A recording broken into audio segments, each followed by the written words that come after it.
दूसरे का अपमान क्यों करता है? क्या आपने कभी विचार किया है? वैसे तो हम भी बिना कारण बहुतों का अपमान करते हैं।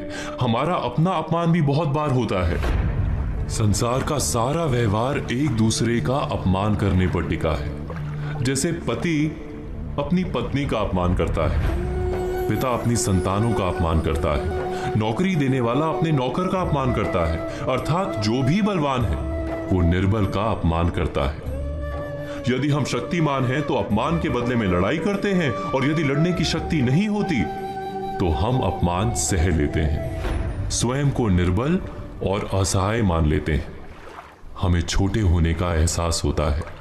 ऐसा प्रतीत होता है जैसे हमारी आत्मा कुचली गई हो। किंतु कोई किसी का अपमान क्यों करता है? जब अपमान होता है तो मनुष्य को अपनी निर्बलता का एहसास होता है, और निर्बलता का बोध मनुष्य को कुचल देता है। वो अधिक से अधिक निर्बल बन जाता है, अत्याचार सहने की आदत सी पड़ जाती है, आत्मविश्वास का नाश हो जाता है। और जब आत्मविश्वास नहीं होता तो मनुष्य शराब और जुए जैसे व्यसनों में सुख ढूंढता है, मन से रोगी बन जाता है। आखिर किसी भी मनुष्य की ऐसी दुर्गति कोई क्यों करता है? अपमान करने वाला वास्तव में क्या सिद्ध करना चाहता है?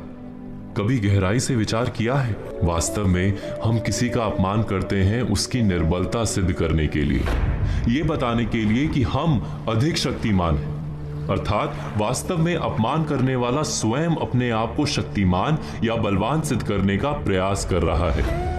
अपमान करने वाला हकीकत में अपनी शक्ति से आश्वस्त नहीं है, उसे अपनी शक्ति पर भरोसा नहीं है। दूसरों को चुनौती देकर वो अपनी शक्ति पर विश्वास प्राप्त करने की कोशिश करता है। क्या ये सच नहीं? जब हम किसी का अपमान करते हैं तो वास्तव में इतना ही प्रकट करते हैं कि हमें अपने बल पर भरोसा नहीं। हमें ये संसार एक अविरत संघर्ष प्रतीत होता है, कभी ना रुकने वाली एक जंग सी दिखाई देती है। हम अपने निकट आने वाले सभी को प्रतिद्वंदी मानते हैं, फिर वो पति या पत्नी ही क्यों ना हो।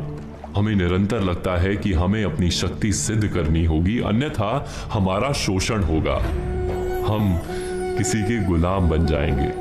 किंतु क्या हमने कभी विचार किया है कि दूसरों को प्रतिद्वंदी अर्थात दुश्मन मानने के बदले कलीग मान लें, हमारी सहायता करने वाले सहयोगी मान लें, अर्थात दूसरे व्यक्ति को प्रेम करें तो उसका अपमान करना आवश्यक ही नहीं होगा। किंतु प्रेम करने के लिए आत्मविश्वास आवश्यक है। जिसे अपनी शक्ति पर विश्वास नहीं, वो प्रेम कर ही नहीं सकता।